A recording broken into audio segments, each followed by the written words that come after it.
this week's episode of the Goodrum Show with me, Chris Goodrum. As per usual, a big thank you to everybody that watched last week's episode of the show, liked, commented, all that kind of stuff. If I haven't caught up with all your comments, I will do so as soon as I can.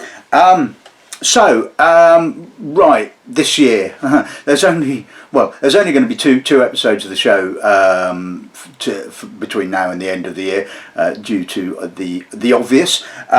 So obviously next week will be the Christmas episode of the show, so hopefully that will go down well. I think what I've got up my sleeve is going to be interesting.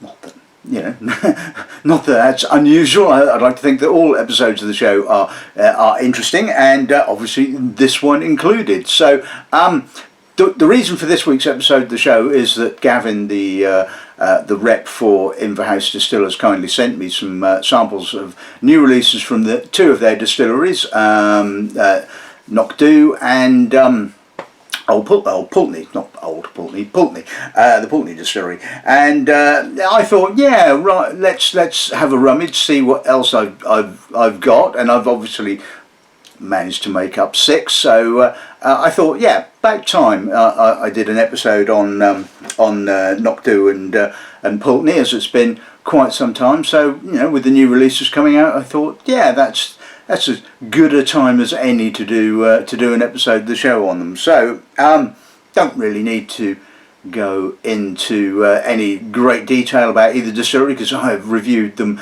on several occasions over the years, and just have a look back through the archives if you want some further information. So I'm just going to basically let you know what I'll be tasting.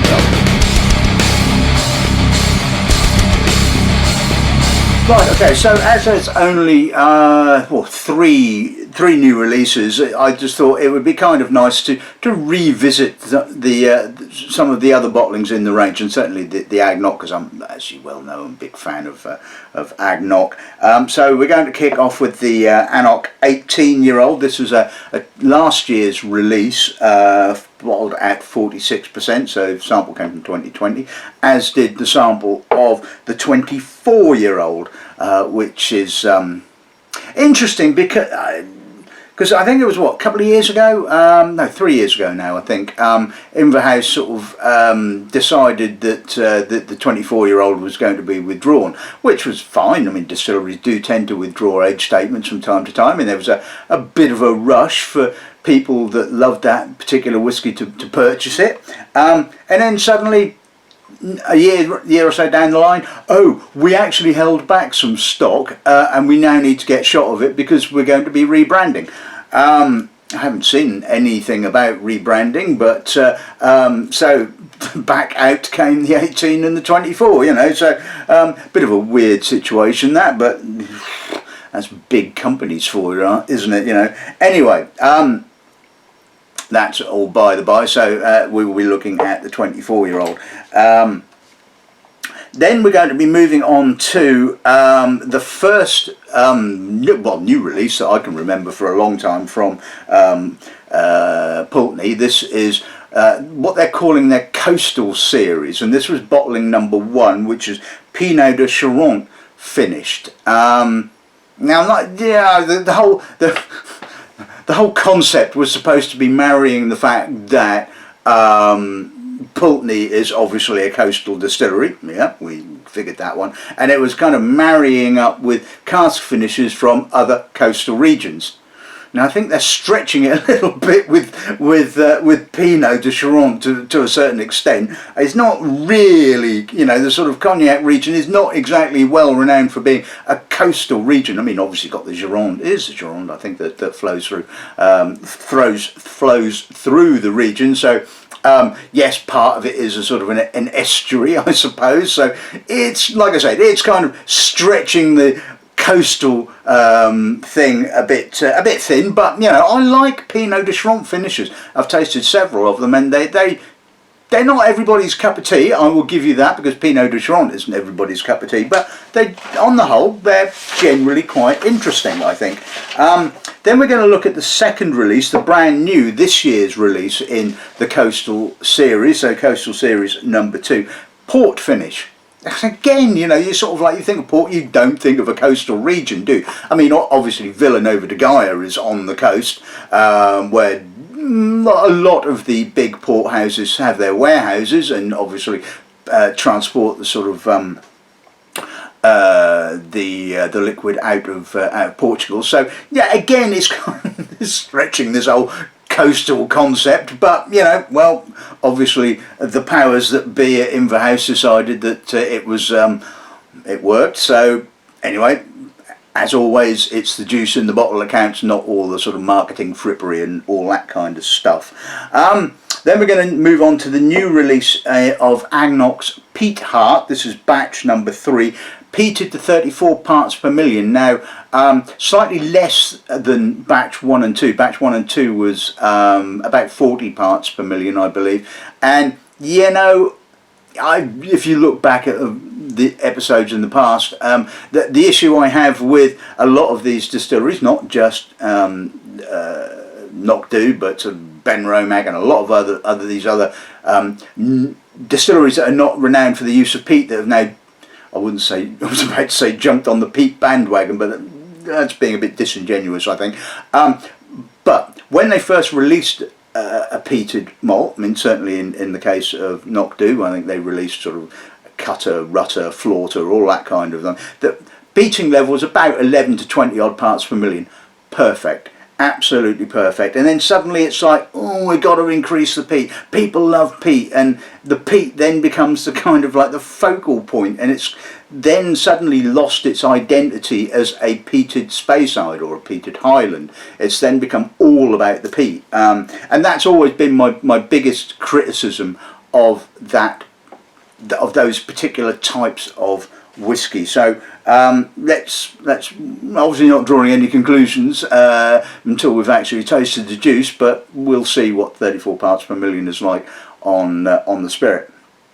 And the final bottling, again another new release. This is the AnCnoc Sherry Cask Finish Peated Edition.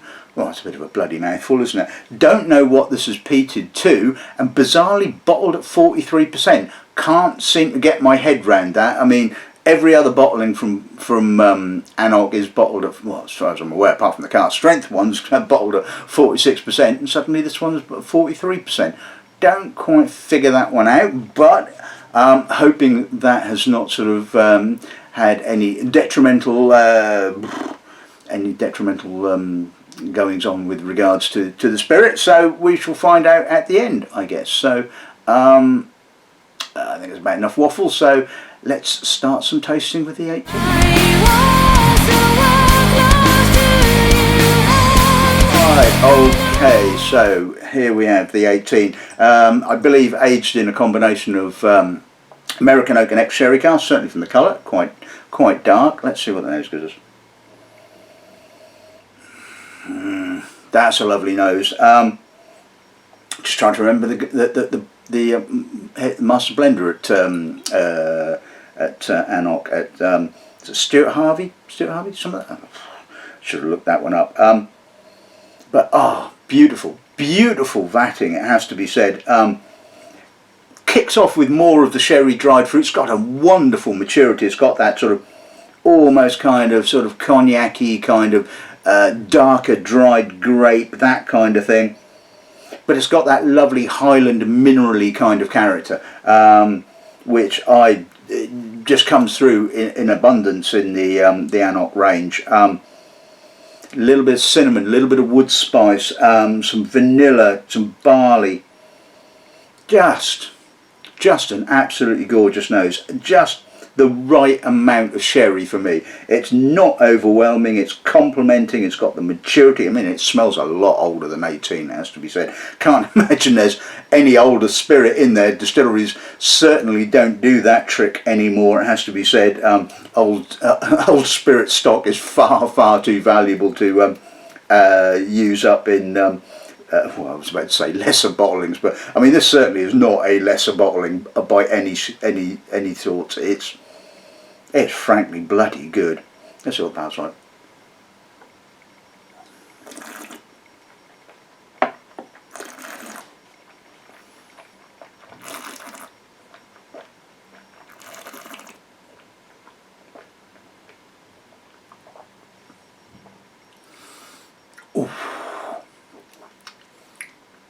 where the hell do I start with that? I mean, that is complex. It's wave after wave. It kicks off with the sherry dried fruits, that lovely sort of dusty, mature sherry character. In comes some dusty American oak, some mature barley, citrus, white fruits, minerals. Then we're back to that dusty, spicy sherry cask. We've got more dried fruit, and then we've got more vanilla. I mean, it just keeps rolling. I mean, frighteningly good. Length is gorgeous, got that real mineral note coming through, almost kind of citric as well, right on the finish. So, just what a whiskey, it has to be said. And the 12 isn't bad either, in actual fact. I mean, I really love the 12-year-old. I mean, the 12-year-old is my kind of go-to classic Highland whiskey, but you know, when you've got a distillery that just sort of works in the sherry casks with balance, and that's what it's all about in the end of the day, in my personal opinion. I taste far too many whiskies that are wholly unbalanced, but this, stunning. Right, okay, so let's move on to the 24. Let's see what the nose gives us on this end, shall we? Oh yeah, that's good. Okay, so bit more sherry character, it has to be said. Really silky, raisinated fruits, and again, touch of cognac character as well. That sort of lovely, mature, slightly oxidised fruit rancio. Bit more chocolatey than the 18-year-old, and again, it's got that sort of lovely granity Highland mineral character just coming through it. A little bit, like I said, a little bit more heavier on the sherry, but I can still pick out some vanilla. I can still pick out a little bit of barley, some almost kind of mature tropical fruit, sort of certainly some apricot, apple, touch of cinnamon as well. I mean, that's a complex nose. That is a stunning whiskey, it has to be said. And again, it's not an overt sherry monster. Although the character is slightly more shifted towards the sherry cask, the balance is still pretty spectacular, it has to be said. So we'll pass on.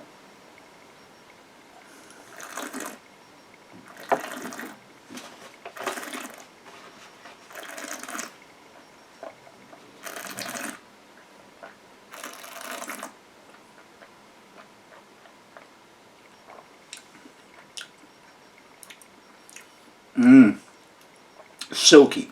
That's the word that just instantaneously sort of pops up in your head after tasting that whiskey. Silky. It is gorgeously soft. It kicks off again with a lot of the sherry character, so the dried fruits, raisins, sultana, that kind of thing.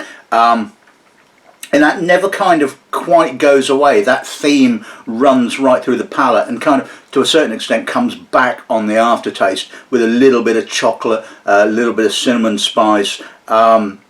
Mid-palate, you do get a little bit of barley, a little bit of mature American oak. Again, lovely minerality that kicks in on the mid-palate and follows the sherry through right to the very end. I mean, the finish is just all about that lovely mature oak. Really clean, pristinely clean. No sulphur, no off notes, no nothing. Just a stunning.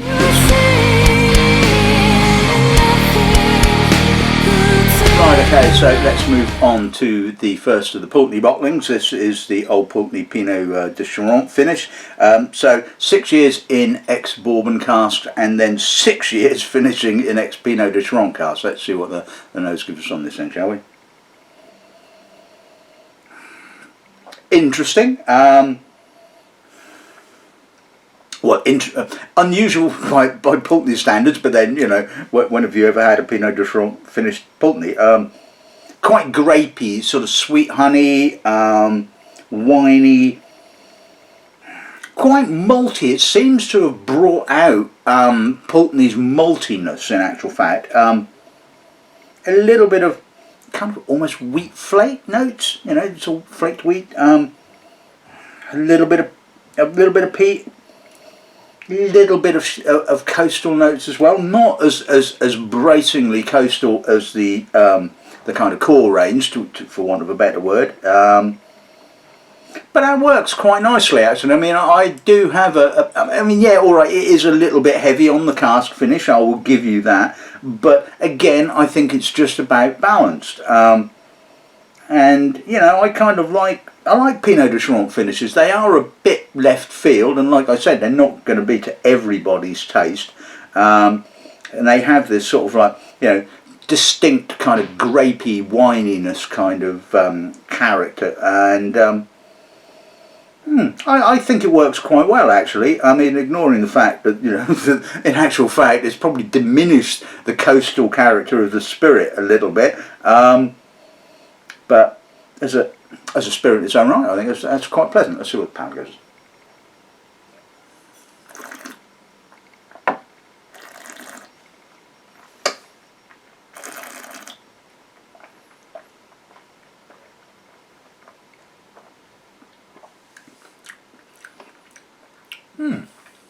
Again, kind of opens with the Pinot de Charentes, that sort of sweet, grapey wininess, like I keep saying. Malt, barley, nicely balanced. Quite a bit of peat on the mid palate, in actual fact. It feels like more peat than I would normally associate with Pulteney, it has to be said. Has the Pinot cask kind of emphasised the peat? Was the spirit a little bit heavier on the peating, possibly? That's a bit of a... who knows? Don't know is the honest answer. Lovely salty finish, more saltiness, more coastal character on the palate, certainly on the finish than the nose kind of displays. A little bit of black pepper as well, a little bit of spice. I like that. I mean, it kind of, like I say, it kind of, up until the mid palate you get quite a lot of the Pinot cask, and it kind of, I wouldn't say runs out of steam, but it kind of like then becomes surpassed by the actual spirit character. So you kind of get the finish of the Pulteney character. So I kind of quite like that. I mean, you know, maybe if the sort of Pinot character would have carried on right the way through, it might have been a bit overly sweet, possibly.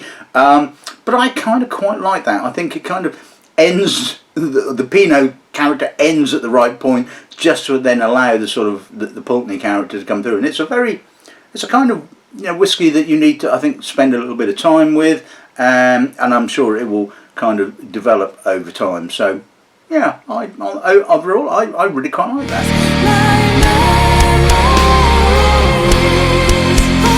Okay, so let's move on to the Coastal Series number 2. This is the port finish. I don't know how long the finishing in port was, but I imagine similar to the Pinot de Charentes. Let's see what nose goes. Ooh, I like that nose. That's lovely. Lots and lots of silky, dried red fruit, black fruit, and quite salty as well. The port is noticeable. There's a sweetness there to the red fruits. But there's quite a lot of distillery character as well. I'm certainly getting the barley, I'm getting the vanilla, a little bit of chocolate, some cinnamon, earth, a little bit of peat as well. Yeah, that's really polished. That's really, really classy. I like that. I mean, again, you know, there are so many portwood finishes that I have tasted over the years that, again, are just too much for the actual spirit. But this, again, is really nicely balanced. It just goes to show that Pulteney obviously has the cojones to kind of withstand, you know, fairly lengthy cask maturation and come out quite pleasantly at the other side. Yeah, I love that. I mean, I love this nose. I think this is a gorgeous whiskey, to be honest with you. Yeah, really, getting really quite spicy now, in actual fact, given a bit of time. Anyway, let's see what that's like.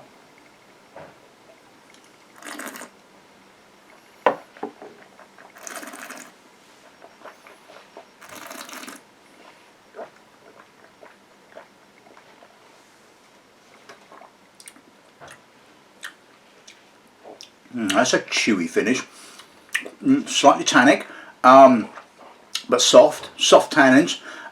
Great structure to this. I mean, it really has a lovely structure. I mean, juicy, almost plump fruit to kick off with. I mean, that is a lovely whiskey to start off with. All this lovely plump porty fruit, which again doesn't kind of make it much past the mid palate. In comes the sort of the coastal notes, maybe not quite so coastal as the palate, but the finish, the aftertaste is really salty in actual fact.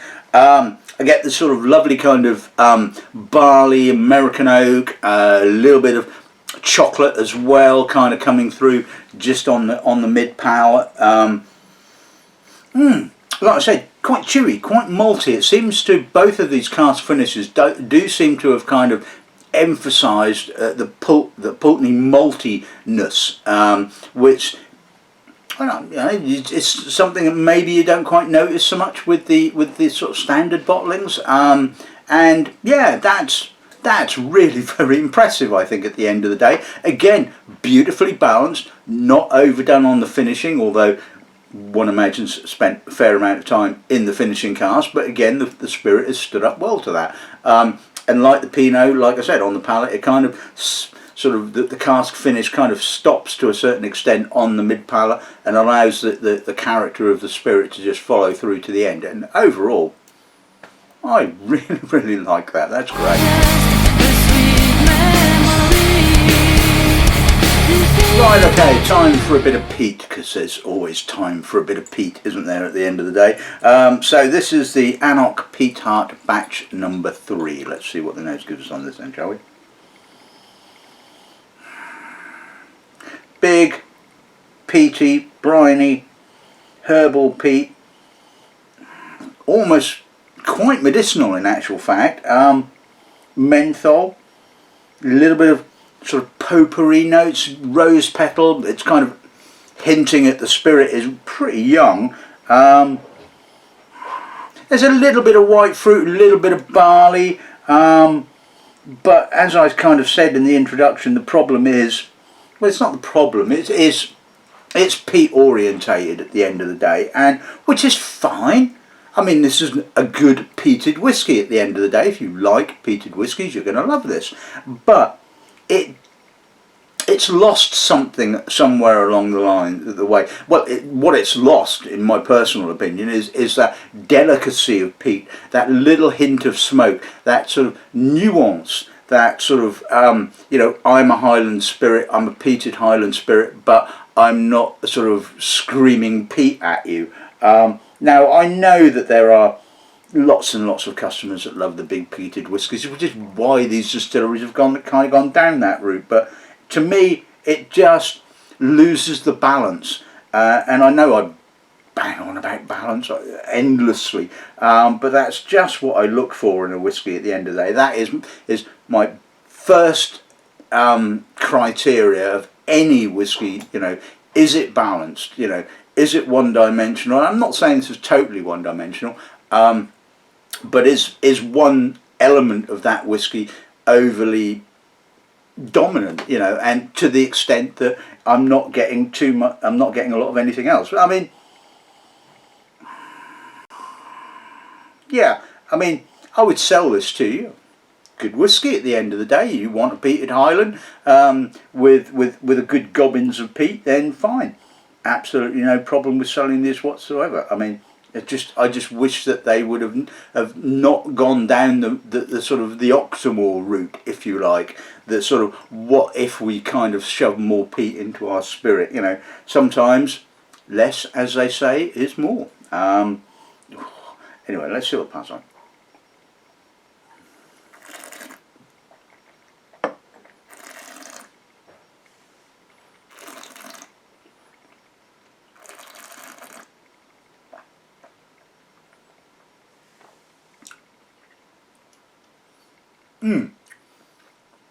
It's got an intense finish, it has to be said. Okay, so it kind of kicks off more ashy, more sooty.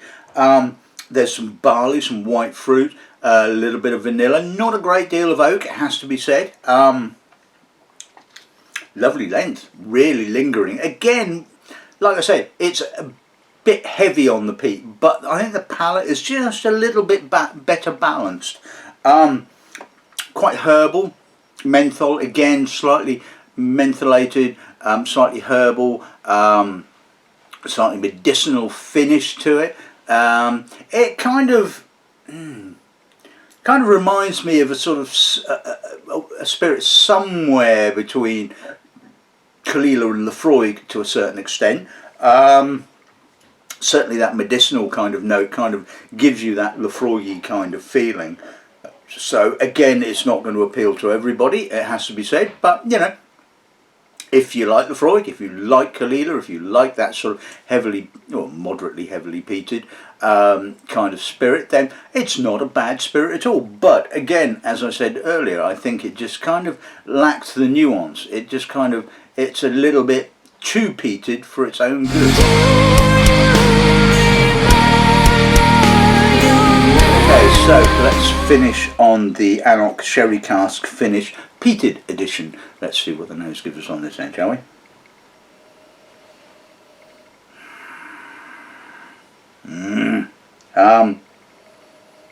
Okay, very soft, very polished, rather homogeneous sherry, bit of peat smoke, not very complex, and it's not all about the fact that it's only 43. Why 43%? I don't get it. It has obviously impacted the intensity of the nose of this. I don't think it's particularly complex to start off with. The spirit feels overtly young, although it's not spirity. Yeah, a bit of plumminess, a bit of. It's very, you know, it's just kind of like, you know, not particularly exciting, and frankly, yeah, it's not very exciting at all. It's just pretty dull. It really does lack any real intensity of character, and it just goes to show that 3%, that's all it is, 3%, you know, and you might not think it's going to be a particularly big deal, but it really does show. Is it to hit a price point? I mean, I don't get it. It just doesn't make any sense. The entirety of your range is bottled at 46%, and then you do this. You bring out something at 43%. It's not like it's even a kind of a no-age statement, entry-level, you know, jobby. You know, beats me. Don't understand that at all. Obviously, the powers that be at AnCnoc or in the house would disagree with me on that and say this is absolutely wonderful and all part of their big plan, but I obviously can't see that plan, because frankly it's dull as ditch water, it has to be said. Let's see what that's on.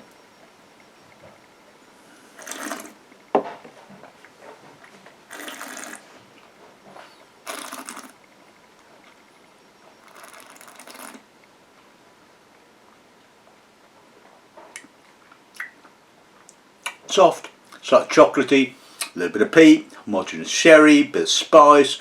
Yeah, lacks that intensity, lacks that kick, lacks that minerality. It's kind of, it's dull. I mean, it really is. After tasting sort of, you know, the other whiskies in the AnCnoc range, which are frankly mind-blowingly good, you come to this and you go, oh.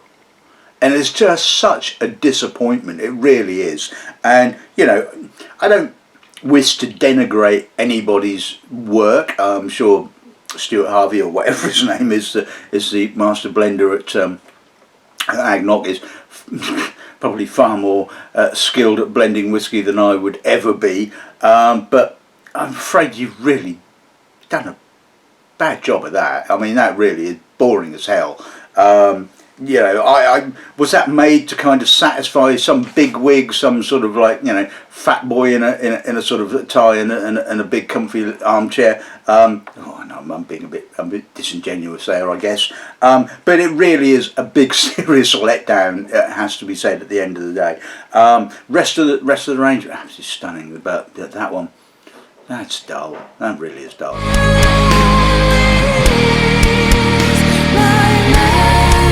So let's sum today's episode of the show up. Firstly, a really big thank you to Gavin at Inverhouse for the samples for today's episode of the show. I'm being honest here. I hope that you probably, the head honcho at Inverhouse is probably thinking I'm a complete idiot, but at the end of the day, this is my opinion. It'll probably get lost in the sort of internet noise, I would imagine. But the 18-year-old is a stunning whiskey. I mean, it really is beautiful, and this just typifies what I love about AnCnoc, or Knockdhu as the case may be, is the balance of sherry and American oak. When you get it spot on, you just get such a beautiful whiskey. And I don't dislike sherried whiskies, and you never have. It's just all about the balance for me, and the amount of time. And I hope that I've kind of banged on about this, and I've shown it in tastings and stuff like that, about at the end of the day, when you have one overly dominant flavour, whether it's sherry, American oak, whatever it is, they're just not very kind of interesting. But when you get a blend really really balanced, and you end up with that, and then you end up with the 24, which is just kind of like, oh my god, this is incredible. This is just a beautiful whiskey. At the end of the day, it's a whiskey that just deserves some time and space, and you just sit there and you don't just kind of drink it, you kind of savour it. It's a whiskey to just sort of like consider. I imagine would work absolutely wonderfully with a cigar at the end of the day. So again, beautiful whiskey. The Pulteney Pineau, I mean, I liked it. It's a bit left field, like I said, but I think that you can't argue about the quality. And again, I think the balance is really nice. It kind of does give you a lot of Pineau character to sort of start off with, but it kind of like stops and then kind of lets the Pulteney spirit kind of like out on the finish to a certain extent. And you know what, I really quite like that. It's not a cheap bottle. I forget what the retail is, but it's fun. I like it. And the port finish, I like that one as well. It just, again, really lovely balance. Really works well. And like the Pinot, like I said, it kind of kicks off with your port. The port kind of runs out of steam to a certain extent on by the time you hit the mid palate, and then it allows all that lovely Pulteney character to kind of come through. So again, same sort of price as the Pinot finish, not overly cheap, it has to be said, but a little bit different and really nice. The Peatheart Batch 3, yeah, okay, it is what it is. It's a 34 parts per million peated malt. Balance is just about there. I'm quite happy with that. I quite like it, but we won't say any more about that peated one or the sherry peated finish, whatever. Because that, yeah.